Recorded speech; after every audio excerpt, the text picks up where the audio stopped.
Mrs. Whitmore, I think your husband has been living another life.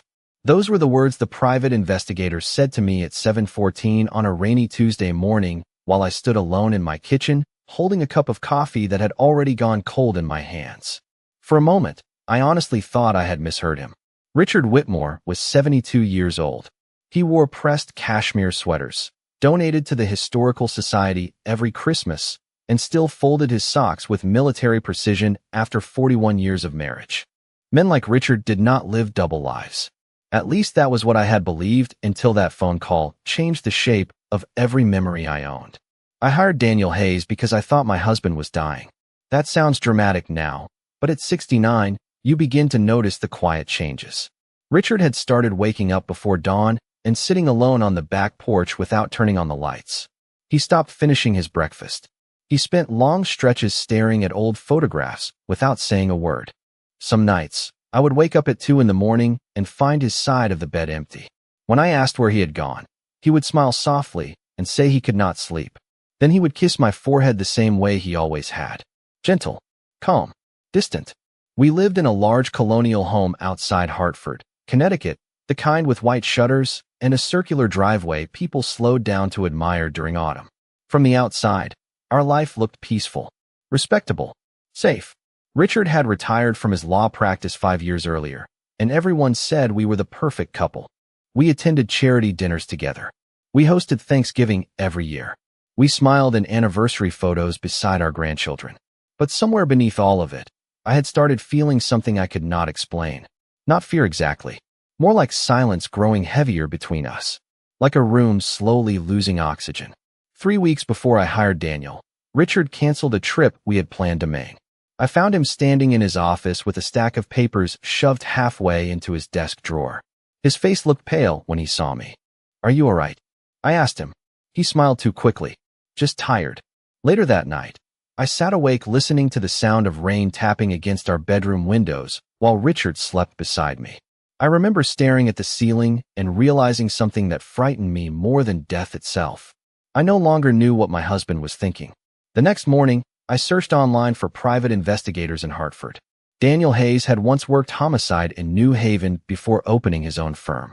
His website was plain. No dramatic slogans. No flashy promises. Just a phone number and a sentence that read, "Discretion matters." When we met, he wore a charcoal coat and carried himself like a man who had spent years watching people lie. I almost canceled the appointment twice before walking inside his office. I felt foolish sitting there explaining my concerns. "I don't think he's cheating," I told him quietly. "I just think something's wrong." Daniel studied me carefully without interrupting. "What exactly do you want me to find out, Mrs. Whitmore?" I remember looking down at my wedding ring before answering. "I want peace." He nodded once and wrote something in a small leather notebook. "I'll start tomorrow." For days passed without updates. Richard continued moving through the house like a shadow. Polite, predictable, unreachable.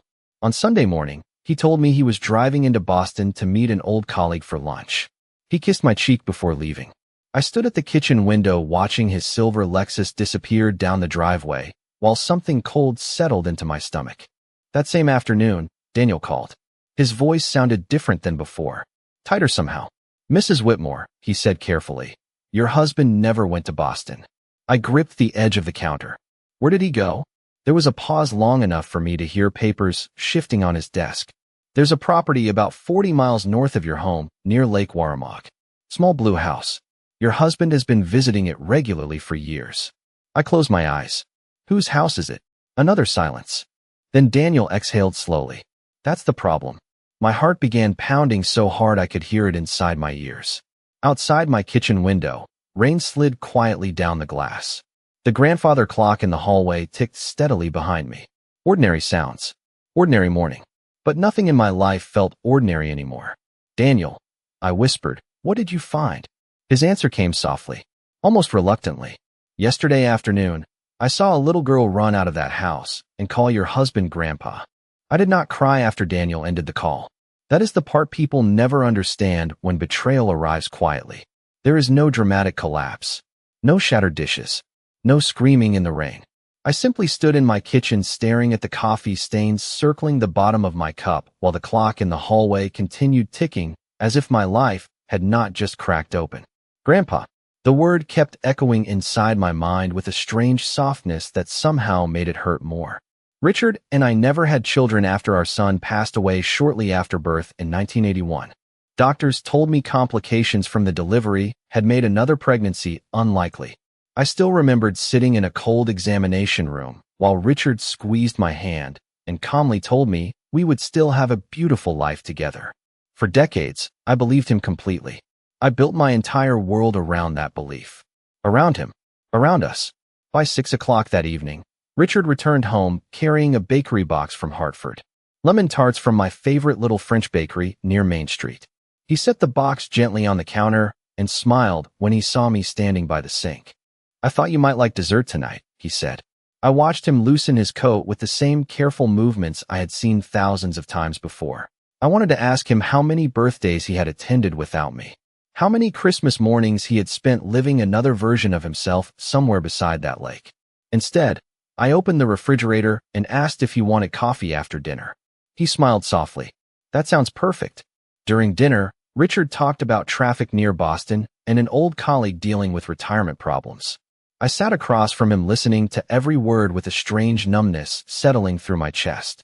It was not only the possibility that he had lied. It was how naturally the lies came to him. Like breathing. Like habit. Halfway through the meal, he glanced toward me. "You are awfully quiet tonight." I folded my napkin carefully onto my lap. "Just tired." He nodded as if that answer satisfied him completely. Later that night, after Richard went upstairs, I remained alone in the dining room staring at our wedding photograph hanging beside the fireplace. We looked impossibly young in that picture. Richard was 29. I was 26. He had one hand resting against my waist while I smiled at him with the kind of trust only young women possess before life teaches them caution. I remember thinking then that Richard looked handsome in a dependable way. Safe. Steady. The kind of man who would never humiliate you. The house felt colder than usual. I wrapped my cardigan tighter around my shoulders and called Daniel back just after 9. "I need to know everything," I told him quietly. He hesitated for a moment. "Mrs. Whitmore, sometimes people hire investigators hoping they will be wrong. And sometimes they are not." Silence stretched between us. Finally, he spoke again.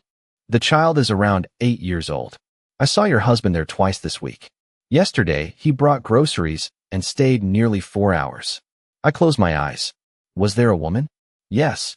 My fingers tightened around the phone. "Young?" Daniel paused carefully before answering. "No. Late 50s maybe. Blonde hair. Her name appears connected to the property records. Marianne Cole." I leaned back slowly in my chair. Somehow that answer unsettled me more than if she had been younger. Affairs made sense in predictable ways. Men chased youth. Vanity. Fantasy. But this sounded different. Older. Rooted. "Does she know about me?" I asked softly. Daniel exhaled slowly. "I cannot answer that yet." Upstairs, I heard the faint sound of water running through the pipes as Richard prepared for bed. 41 years of marriage reduced to whispers over a telephone line. I thanked Daniel quietly and ended the call. Then I sat alone in the dark dining room long after midnight. Around 1 in the morning, Richard came downstairs wearing gray pajama pants and his reading glasses. He looked surprised to find me awake. "Eleanor," he said gently, "why are you sitting in the dark?" I looked up at him. For one dangerous second, I almost told him everything. But something stopped me. Maybe pride. Maybe fear. Or maybe I needed to see how far the truth actually reached before I shattered what remained of my life. "I could not sleep," I answered softly. Richard walked over and rested his hand briefly against my shoulder. "Come upstairs," he said. "You will catch cold down here." His touch felt familiar. Tender even. That was the cruelest part of all. Whatever secret Richard Whitmore had been hiding, he had hidden it while still remembering exactly how I took my tea, exactly which blanket I preferred during winter, exactly where to place his hand when my arthritis flared in damp weather. Some men betrayed you with cruelty. Richard betrayed me with kindness. And somehow that felt far more frightening. 2 days later, Daniel asked if we could meet in person. His voice remained calm over the phone, but there was something underneath it now. Hesitation perhaps. Or caution. We agreed to meet at a small cafe in Litchfield, about 30 minutes from my house. I told Richard the first was spending the afternoon with an old friend from church. The lie tasted bitter in my mouth, though not nearly as bitter as realizing how easily deception could slip into an ordinary conversation once trust began dying. The cafe sat beside an antique bookstore on a quiet street lined with maple trees already beginning to turn orange. October had settled over Connecticut in that soft gray way it always did, making everything feel quieter than usual. I arrived 10 minutes early and chose a table near the back window. My hands trembled slightly as I stirred cream into my coffee. Across the room, two young mothers laughed while their children shared a cinnamon muffin. An elderly man folded his newspaper carefully beside the door. Ordinary people living ordinary lives. I wondered how many of them carried secrets large enough to split a marriage in half. Daniel arrived wearing a dark wool coat damp from the rain outside. He sat down across from me and placed a manila folder gently on the table between us. He did not open it immediately. Instead, he studied my face with the same quiet expression doctors sometimes wear before delivering difficult news. "Mrs. Whitmore," he said carefully, "before I show you this, I need to ask whether you are certain you want to continue." I looked down at the folder. "I crossed that line the moment I hired you." Daniel nodded once. Then he opened the folder slowly and slid several photographs toward me across the table. The first image showed Richard standing outside a small blue house with yellow curtains and white flower boxes beneath the windows. He wore the navy quilted jacket I bought him last Christmas. In one hand, he carried grocery bags. In the other, a small stuffed bear with a red ribbon around its neck. I stared at the photograph so long the edges began to blur. Richard hated shopping. During 41 years of marriage, that man had never once voluntarily walked through a grocery store unless I asked him to. Yet there he stood smiling softly beside a house I had never seen before, carrying groceries and a child's toy like it belonged to his routine. Daniel slid another photograph toward me. This time Richard sat on a porch swing beside the little girl. She looked around 8 years old with dark blonde curls tucked beneath a knitted hat. In the photograph, she was laughing at something Richard had said. My husband looked different too. Lighter somehow. Younger. There was warmth in his face I had not seen in years. "Her name is Sophie," Daniel said quietly. I swallowed hard. "How do you know that?" I overheard the woman call her inside. I kept staring at the picture. Sophie. Such an ordinary little name. My chest tightened unexpectedly at the sight of her tiny rain boots resting beside Richard's polished leather shoes. "And the woman?" I asked softly. Daniel reached into the folder again and handed me another photograph. The woman stood near the front steps, holding a ceramic planter against her hip. She looked attractive in an understated way. Shoulder-length blonde hair streaked slightly with gray. Jeans. Cream-colored sweater. No heavy makeup. No flashy jewelry. She looked less like a mistress and more like someone who belonged quietly inside another version of my husband's life. "Marianne Cole," Daniel said. 58 years old. Former elementary school teacher. Widowed. I looked up sharply. Widowed. Her husband died 12 years ago. A strange silence settled over the table. Rain tapped softly against the cafe windows while someone behind the counter steamed milk for another customer. I felt suddenly detached from my own body, as if I were watching another woman sit there studying evidence of her marriage dissolving in real time. "Does she know he is married?" I finally asked. Daniel hesitated again. That frightened me more than the photographs themselves. "I followed your husband yesterday afternoon," he said carefully. "Around 4 o'clock, he and Marianne went to a school event for the little girl." My fingers tightened around the edge of the table. "And?" Daniel exhaled slowly. One of the parents approached them and referred to Richard as Marianne's husband. The room seemed to tilt slightly beneath me. Husband. Not friend. Not companion. Husband. I looked down at the photographs again and suddenly noticed details I had missed before. The familiarity in Marianne's posture beside him.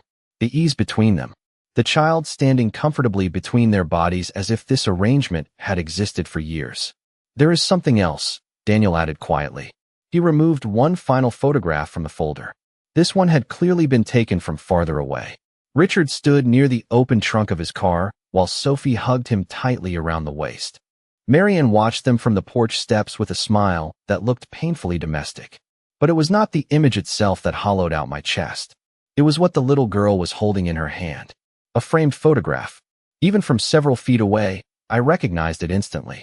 It was the same picture Richard kept on his desk at home for over 30 years. Our wedding photograph. I left the cafe carrying the manila folder pressed tightly against my chest like it contained something fragile enough to shatter if I loosened my grip. The rain had stopped by then, but the streets still glistened beneath the gray afternoon sky. I sat inside my car for nearly 15 minutes before turning the key in the ignition. Across the parking lot, people moved through their ordinary routines without realizing that somewhere nearby, a 72-year-old man had managed to split himself into two separate lives so completely that neither woman seemed to know the full truth. During the drive home, I kept replaying the image of Sophie holding our wedding photograph. Not a copy, the original. I recognized the silver frame immediately because I bought it myself during a trip to Vermont in 1994. For 30 years, that photograph had sat on Richard's desk beside his law books and family papers. Every Christmas, I dusted around it carefully. Every spring, I polished the frame with a soft cloth.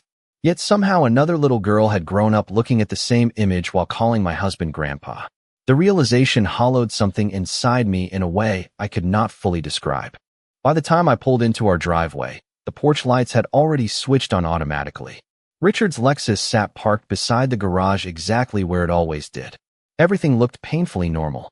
I walked inside and immediately smelled rosemary and garlic drifting from the kitchen. Richard was cooking dinner. For 41 years, my husband had cooked only twice. Once after my knee replacement surgery and once after my mother died. Seeing him standing at the stove now in a pale blue sweater nearly stopped me cold. He turned when he heard me enter. "There you are," he said warmly. I was beginning to worry. I removed my coat slowly. Traffic was heavier than usual. He nodded and returned his attention to the pan on the stove. "I thought we could have chicken piccata tonight. You barely touched your food yesterday." I stared at him quietly.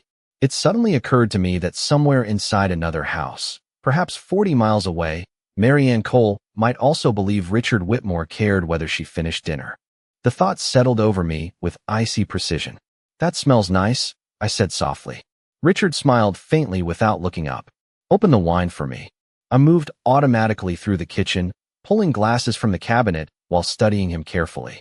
His hair had turned almost entirely silver during the past few years, though he still carried himself with the calm confidence that once made judges listen when he entered a courtroom. He looked older now than he had in the photographs Daniel showed me. More tired. But there had also been something lighter in those images near the lake. Something freer. During dinner, Richard talked about replacing the gutters before winter. I nodded in the appropriate places while my mind drifted through 41 years of memories, searching desperately for signs I might have missed. Had there been weekends he disappeared too easily? Late meetings that lasted too long? I remembered business trips to Boston, conferences in New York, charity events I skipped because of migraines or family obligations. Entire sections of our marriage suddenly looked unstable beneath closer inspection. After dinner, Richard carried our plates into the kitchen and rolled up the sleeves of his sweater before washing them himself. The domestic intimacy of the moment almost made me dizzy. We had built thousands of evenings exactly like this together. Quiet dinners, shared routines, familiar gestures, ordinary love, or at least what I thought had been love. "You have been distracted lately," Richard said gently while drying a plate with a dish towel. I leaned against the counter beside him. "Have I?" He glanced toward me briefly. "You seemed far away." The irony nearly made me smile. Far away, as if I had been the one disappearing all these years. "Maybe I am just getting older," I answered softly. Richard set the plate down carefully and reached for my hand. "Do not do that." "Do what?" "Talk about yourself like you are fading away." His thumb brushed lightly across my knuckles in the same tender gesture he had used for decades. "You are still the strongest person I know." I looked at our joined hands and felt something inside me fracture again. Richard always knew exactly what to say. That was part of what made this betrayal so unbearable. Cruel men leave damage everywhere they go, but kind men leave confusion. Later that evening, Richard fell asleep in his leather chair while watching the news. I sat across from him in silence, studying his face beneath the glow of the television. Deep lines framed the corners of his eyes now. His breathing remained slow and steady. Familiar. Human. I wondered whether Marion knew he snored softly when he slept on his back. I wondered whether Sophie climbed into his lap while he read bedtime stories. I wondered how many versions of my husband existed beyond the one sitting in front of me. Around 11 o'clock, Richard stirred awake and smiled sleepily when he saw me still there. "Come upstairs," he murmured. "It is late." I followed him quietly through the darkened hallway. Halfway up the staircase, my eyes drifted toward the framed photographs lining the wall. Vacations, Christmas mornings, anniversary dinners, entire decades preserved behind glass. Richard noticed me looking at them and smiled softly. "We had a beautiful life together, Eleanor." The words landed inside my chest with unbearable weight because for the first time since marrying him, I realized something terrifying. He probably believed that statement was true. The next morning, I woke before sunrise and found Richard already gone. His side of the bed was cold when I touched the sheets. For years, mornings had followed a reliable rhythm inside our house. Richard brewed coffee at exactly 6:15. I sliced grapefruit while the local news played softly in the background. On Sundays, he read the Hartford Courant at the kitchen table with his glasses sliding low across his nose. Small routines, ordinary habits, the kind that quietly convince a woman her marriage is stable because repetition often looks like loyalty from a distance.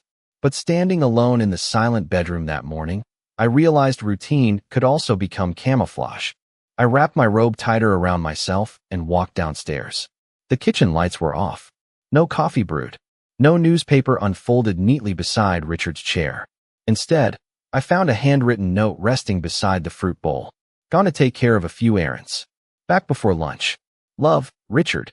I stared at the word love for a very long time. Then I folded the note carefully and slipped it into my pocket.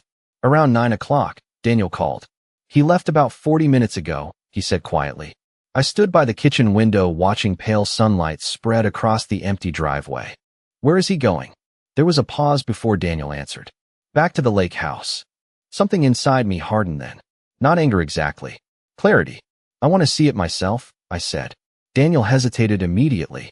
"Mrs. Whitmore, I am not sure that is a good idea." I did not ask whether it was a good idea. Silence settled briefly between us. Finally, he exhaled slowly. "All right, but we stay in the car unless you decide otherwise." By 10:30, we were driving north through winding Connecticut back roads lined with stone walls and dying autumn leaves. Daniel remained focused on the road while soft jazz played quietly through the speakers. Neither of us spoke much. I kept my hands folded tightly in my lap the entire drive. 40 miles, white trim around the windows, wind chimes hanging near the porch, yellow curtains glowing warmly behind the glass. It looked less like a place built for secrecy and more like a place someone genuinely called home. Daniel parked across the street beneath a row of maple trees. "That is her car," he said quietly, nodding toward a silver Subaru parked near the garage. I watched the house silently for several minutes. Then the front door opened. Marian stepped outside carrying a laundry basket against her hip. She looked ordinary in the most painful possible way. Comfortable sneakers, loose sweater, hair pulled back carelessly. Nothing glamorous, nothing dramatic. She crossed the porch and paused to straighten a small pumpkin decoration near the steps before calling softly toward the house. "Sophie, shoes on before you come outside." A moment later, the little girl burst through the front door wearing a bright red coat. She laughed about something I could not hear and nearly slipped while running across the porch. Marianne caught her gently by the arm with the easy reflex of someone used to protecting a child. Then another figure appeared behind them. Richard. He stepped outside holding Sophie's backpack and smiled in that quiet, familiar way I had loved for 4 decades. The sight hollowed me out completely. Not because he looked guilty, not because he looked ashamed, but because he looked comfortable, like he belonged there. Sophie reached for his hand automatically while Marianne adjusted the scarf around the little girl's neck. The three of them stood together beneath the porch light with such natural closeness that for one terrible second, I felt like the outsider watching another family's private morning routine. "Mrs. Whitmore," Daniel said carefully beside me, "you do not have to keep watching." But I could not look away. Richard bent slightly as Sophie said something to him. Then he laughed softly. I had not heard that sound in years. Not that freely. Not that lightly. The little girl tugged his sleeve and pointed toward the lake. Richard nodded patiently and lifted her into his arms with practiced ease. My breath caught painfully in my throat. Richard had always avoided holding babies after we lost our son. He once told me it simply hurt too much. Yet here he was carrying an 8-year-old child against his chest like he had done it 1,000 times before. Marian stepped closer beside him and rested her hand briefly against his back. Intimate. Familiar. Married. I pressed my fingertips against my lips to steady my breathing. Then something unexpected happened. Marian glanced across the street directly toward our car. Even from that distance, I felt her eyes settle briefly on me through the windshield. Her expression shifted slightly. Not fear. Not guilt. Confusion. She said something quietly to Richard while still looking in our direction. My husband did not look surprised to see me there. He looked terrified that Marianne would ask who I was. Richard kept staring toward the car long after Marianne turned her attention back to Sophie. Even from across the street, I recognized the subtle change in his posture. His shoulders tightened slightly beneath his coat. His expression lost its warmth. For the first time since Daniel began following him, my husband looked like a man standing too close to the edge of something dangerous. "Do you want to leave?" Daniel asked quietly. I kept my eyes fixed on Richard. "No." Across the street, Sophie tugged impatiently on Richard's hand while Marianne adjusted the child's scarf again. The scene might have looked sweet to anyone else watching. Domestic. Peaceful. But all I could see was the terrifying precision of Richard's deception. Nothing about this arrangement felt temporary. This was not some careless late-life affair hidden inside hotel rooms and secret phone calls. This was structure, routine, ritual, a second life built carefully over years until it looked just as real as the one he shared with me. Then Marianne said something softly to him. Richard answered without taking his eyes off our car. A few seconds later, he bent toward Sophie and kissed the top of her head before walking slowly down the driveway toward us. "Mrs. Whitmore," Daniel said carefully, "we can go right now." But I shook my head. "No, I think I am done hiding." Richard crossed the street with controlled movements, though I could already see tension tightening around his mouth. When he reached the passenger side window, he stopped briefly before forcing a calm expression onto his face. Daniel glanced toward me silently. I lowered the window myself. Cold autumn air rushed into the car between us. For several seconds, neither of us spoke. Richard looked older standing there than he had that morning. Not physically, emotionally, like a man suddenly exhausted from carrying too many versions of himself at once. "Eleanor," he said quietly. My name sounded fragile in his voice. I looked directly at him. "Who is she?" Richard swallowed once before answering. "This is not the place. I think it became the place the moment you built another family here." His eyes closed briefly. Across the street, Marianne still stood near the porch watching us with growing uncertainty. Sophie had disappeared back inside the house. Richard lowered his voice further. "Please." I almost laughed at that word. "Please." As if politeness still mattered after 41 years of lies. "Does she know about me?" I asked calmly. Richard hesitated too long. That was answer enough. I felt something inside my chest settle into cold certainty. "My God," I whispered. "You lied to both of us." Richard glanced back toward the house instinctively. "Eleanor, I never meant for this to happen." The sentence hung between us in the cold air. I stared at him in disbelief. "Which part?" I asked quietly. "The marriage? The child? Or the decades of deception?" His face tightened painfully. "Sophie is not mine." I blinked slowly. "Then why does she call you Grandpa?" Richard rubbed one hand across his jaw in visible exhaustion. "Because Marianne's daughter died 3 years ago. Sophie was left with no family except her grandmother." My breath caught unexpectedly. Richard continued speaking softly, carefully, like a man trying to hold together collapsing walls. "I met Marianne after her husband died. At first, it was just friendship. She was grieving. He stopped himself. Lonely. I finished for him." Richard looked away toward the lake. "Something like that." I stared at him silently. 41 years together, and suddenly we were speaking like strangers beside a roadside. "Does she believe you are her husband?" Richard shut his eyes briefly before answering. "No." Relief flickered through me so quickly it almost embarrassed me. But then he spoke again. "She believes we were together many years ago and reconnected after losing touch." The coldness returned immediately. Not husband then. Something almost worse. A rewritten history. An edited version of his life where I simply did not exist the way I thought I had. "And the photograph?" I asked quietly. Richard looked genuinely startled for the first time. "What photograph?" "The wedding picture Sophie was holding yesterday." Confusion crossed his face briefly before understanding settled in. "That was taken from my office months ago," he said softly.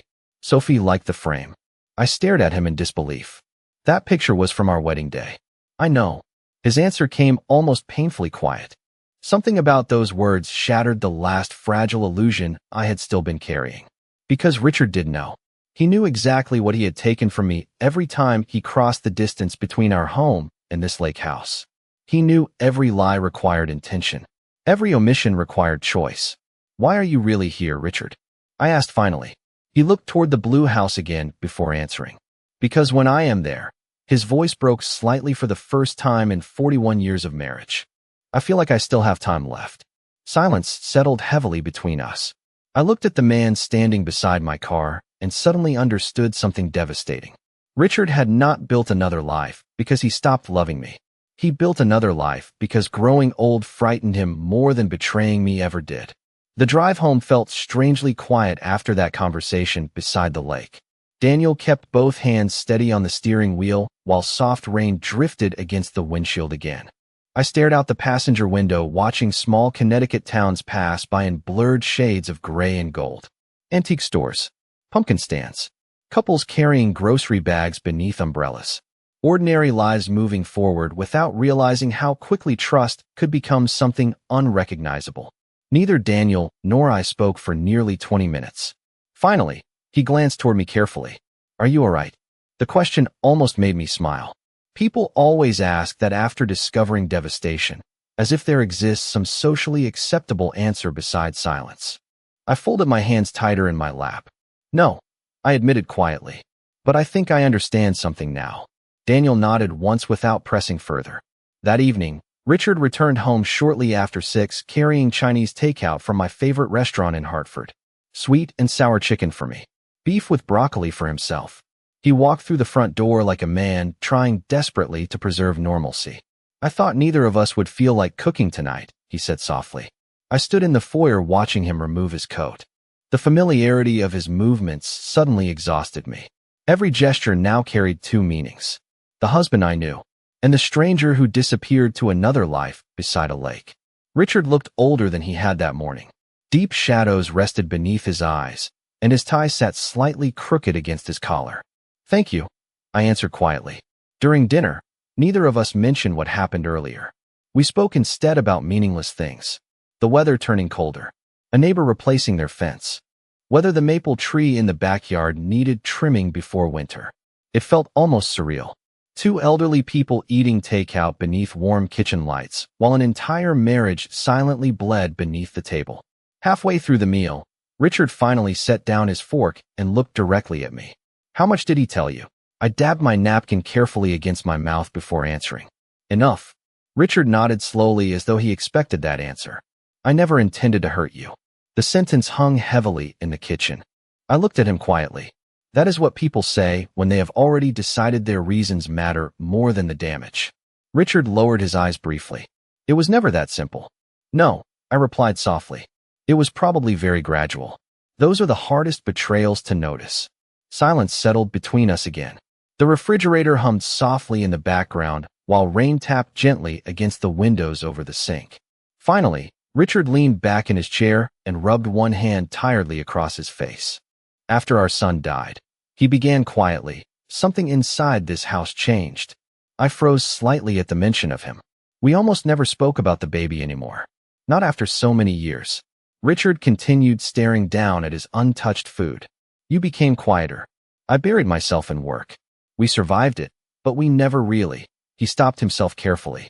We never really healed. Pain moved slowly through my chest at those words. Not because he was entirely wrong, but because grief had apparently become another doorway he allowed himself to walk through alone. So you built another family? I asked softly. Richard shook his head immediately. No, that is not what Marianne is. Then what is she? He looked toward the dark kitchen window for several long seconds before answering. She is someone who met me after life had already disappointed us both. I stared at him in disbelief. The calmness in his voice frightened me more than anger would have. Richard genuinely believed he had found meaning in this arrangement. Comfort, renewal, maybe even redemption. Does she love you? I asked quietly. Richard hesitated. I think she loves who she believes I am. The honesty of that answer struck harder than anything else he had said all evening. Somewhere 40 miles away sat another woman who also did not know the full truth about the man she trusted. I suddenly realized Richard had not simply divided his life between two women. He had divided himself into two carefully edited versions. One grieving husband, one compassionate companion, both incomplete, both dishonest. Later that night, I walked upstairs alone while Richard remained downstairs pretending to watch television. Inside our bedroom, I opened the cedar chest at the foot of the bed where I kept old family albums and letters. The scent of lavender sachets drifted softly upward as I lifted the lid. Beneath folded blankets and yellowing greeting cards rested a small white shoebox I had not opened in years. Inside were photographs of our son, tiny hospital bracelets, a lock of pale brown hair, sympathy cards written in fading ink. I sat cross-legged on the carpet beside the bed, holding those memories carefully in trembling hands while the house remained silent around me. For decades, I blamed myself quietly for the emptiness that settled over our marriage after losing him. I thought maybe I became too cautious with my love, too afraid of future heartbreak. But sitting there in the dim bedroom light, another realization began slowly unfolding inside me. Richard had not searched for another life because ours lacked meaning. He searched because grief made him feel powerless, and somewhere along the way he decided comfort mattered more than honesty. Around midnight, I heard soft footsteps pause outside the bedroom door. Richard stood there for several seconds without speaking. Then his voice came quietly through the darkness. "Eleanor." I looked down at the tiny hospital bracelet resting in my hands. "What?" Silence lingered before he answered. "I do not know how to fix this." I closed the shoebox gently and stared at the wedding ring still resting on my finger after 41 years. Then I whispered the first completely honest thing either of us had said in a very long time. "I do not think you can." The next few days passed with a strange, unbearable politeness settling over the house. Richard still made coffee every morning at 6:15. I still folded the laundry on Thursdays while old jazz records played softly in the living room. From the outside, nothing had changed. That was the frightening part about long marriages. Even after trust collapses, routine continues moving forward like a train that does not realize part of the track has disappeared. Richard became quieter after our conversation outside the bedroom. He no longer tried explaining himself. No more carefully measured apologies. No more attempts to justify the years beside the lake. Instead, he moved through the house with the exhausted caution of a man waiting for a verdict he already feared. On Wednesday afternoon, I found him standing alone in the backyard staring at the maple tree near the fence line. It was the same tree we planted the summer after buying this house in 1987. Back then, it barely reached my shoulder. Now its branches stretched high above the roof, glowing deep red beneath the October sunlight. "The leaves are falling early this year," Richard said quietly when he noticed me standing near the patio door. I wrapped my cardigan tighter against the cold breeze. "Winter always comes faster once you get older." Richard looked down slowly. "Eleanor." I stopped him gently with a small shake of my head. "Do not." The sadness in his face nearly weakened me for a moment. Nearly. But grief and guilt were not the same thing, and I had spent too many years confusing sacrifice with love. That evening, after Richard went upstairs, I called Daniel again. "I need one final thing from you," I told him quietly. "What is it?" I stared at the dark kitchen window while rain drifted softly against the glass. "I need to know whether Marion truly understands who my husband is." Daniel was silent for several seconds. "Mrs. Whitmore, are you certain?" "No," I answered honestly. "But I am tired of living inside partial truths." The following afternoon, Daniel called back with the answer I think part of me already expected. "I spoke to someone near the lake property," he said carefully. "Apparently Richard told Marion years ago that his wife passed away after a long illness." I closed my eyes immediately. The pain that moved through me then felt strangely calm. Not sharp anymore. Just deep. Endless. "Did she believe him?"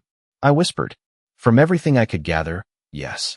I leaned slowly against the kitchen counter. Somewhere inside another quiet house, another woman had spent years believing she was helping a lonely widower heal. Richard had not only betrayed me, he had rewritten me entirely, removed me from the narrative of his life, while I still slept beside him every night. "There is something else," Daniel added carefully. "The little girl is not Marianne's granddaughter by blood." I frowned slightly. "What do you mean?" Sophie was adopted by Marianne's daughter shortly before she passed away. Richard has been financially supporting both of them for years. I looked toward the staircase leading upstairs to our bedroom. Suddenly, so many things began rearranging themselves in my memory. The missing retirement funds Richard claimed were tied up in investments. The canceled vacations. The way he insisted we downsize our spending after retirement, even though his pension should have covered far more comfortably than what we lived on. Entire years now carried different meanings. "Thank you, Daniel," I said softly before ending the call. That night, Richard found me sitting alone in the dining room with old financial records spread across the table.